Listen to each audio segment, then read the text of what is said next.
Abazadde ku ssomero lya Masiriba Church of Uganda mu disitulikiti y'e Kiboga okutuuka okutabukira Headmistress Joyce Kibale ekididde okwemulugunyiza ebbanga nga bw'ayambala enkunamyo nti yeesittaza abaana baabwe. Ajja mu baana baffe ng'ayambadde obwambalo obumpi obutasaanidde kubeera mu nakani kwangambe abamu kye baakazaako enkunamu kugamba nga buntu bumpi nnyo.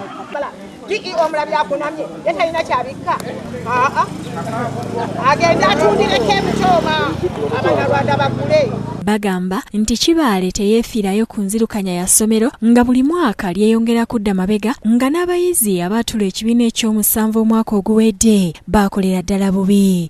Omutindo gw'ebyenjigiriza gwonoonekedde ddala.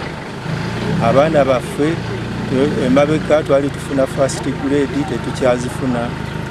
Abaana be bawummula omukulu w'essomero tabeerawo. Masiriba emaze ebbanga tetumanyi abaana tebalina ne batandikira kwegomba nti basobole okwegomba nti bakoze kiki. Olukiiko luno lubadde lukubirizibwa RDC Joseph Mulanga, abakulembeze ba disitulikiti wamu ne poliisi nga ne Kibale abaddewo. Abazadde bamulangidde okweza ebintu by'essomero ng'ensimbi, ebitabo n'ebintu ebirala ebikalu. Naye neewuunya omugenzi mulwana n'atuwa amabaati 100. Amabaati agavaako amakadde tetugalaba gye galaga bagamba Headmistress yagatunda nga n'omukyala afumba obuugi obw'abaana enkuba emuko. Ekitongole kya Kefa kyatuwa tanka eri Manju wali tugenda kwetooloolayo ogirabe tanka neefiiraawo nebulwako n'akasawo ka seminti akagikolera ekimeeza kwekola ki. Kibale mu kwewozaako ategeezezza nti abazadde b'omu kitundu kino bazibu nnyo era nti naye abadde akooye empalana nga yamaze dda okusaba bamukyuse. Ngenda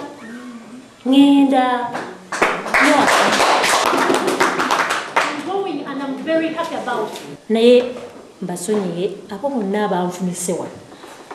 RDC Mulanga agezezaako okukakanya abazadde ng'ensonga zaabwe bwe zigenda okukolebwako. We want to begin afresh. The headmistress has to go.